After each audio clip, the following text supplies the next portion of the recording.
Vainouï, Lisa, Vaitiare et Alison sont toutes fraîchement diplômées et formées à la biologie moléculaire. Appelées à la rescousse au moment où la pandémie était à son plus haut niveau, elles maîtrisent aujourd'hui les protocoles à mettre en œuvre. Ça me permet en fait de mettre en pratique un peu les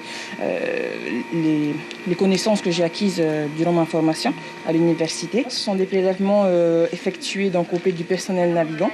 Donc, ils ont été effectués samedi. Et donc, du coup, 2 jours après, ils doivent les déposer ici à l'Institut pour les analyses. Ça, Lisa, donc ça, c'est le pool du personnel navigant de samedi soir. Employées en CVD ou en CDD, ces jeunes femmes sont précieuses en cette période où un renfort de dépistage a été mis en place dans le cadre de la quarantaine. Comme pour Lisa et Alison, ce CVD décroché auprès du CEFI il y a quelques mois était inespéré. C'est intéressant parce que justement c'est d'actualité, je peux répondre aux questions que les gens me posent quand je rentre chez moi par exemple. Et oui, c'est intéressant de travailler sur un sujet mondial, on va dire. Ça a vraiment été une belle opportunité pour moi, le Covid, même si pour d'autres ça a été un peu compliqué. Donc je suis très reconnaissante pour ça. Et après, par la suite, pourquoi pas continuer dans le domaine s'il y a possibilité.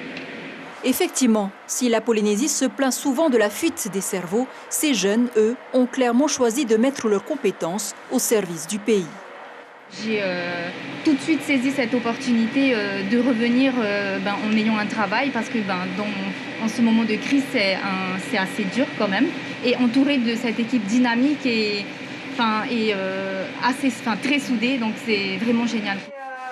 Avec le renfort des 4 jeunes femmes, l'équipe Covid de l'ILM est montée à 11 personnes. Chacune d'elles est un maillon important de la chaîne.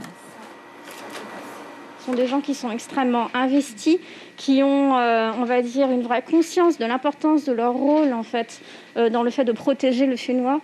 Et c'est pour ça que je suis très fière d'eux et j'espère que le pays, en tout cas j'essaie de faire mon maximum, saura leur trouver des opportunités d'emploi ensuite, parce que ce serait regrettable que toutes ces compétences repartent. Oui, pourquoi pas, s'il y a une possibilité d'avoir un poste pour nous, les jeunes étudiants qui viennent d'arriver au sein du laboratoire. La Polynésie a clairement une jeunesse formée et disponible. Si le dispositif du CVD permet aux jeunes de se familiariser avec le métier et aux employeurs d'identifier les futurs recrues, reste au pays ou au laboratoire de leur donner une opportunité d'emploi.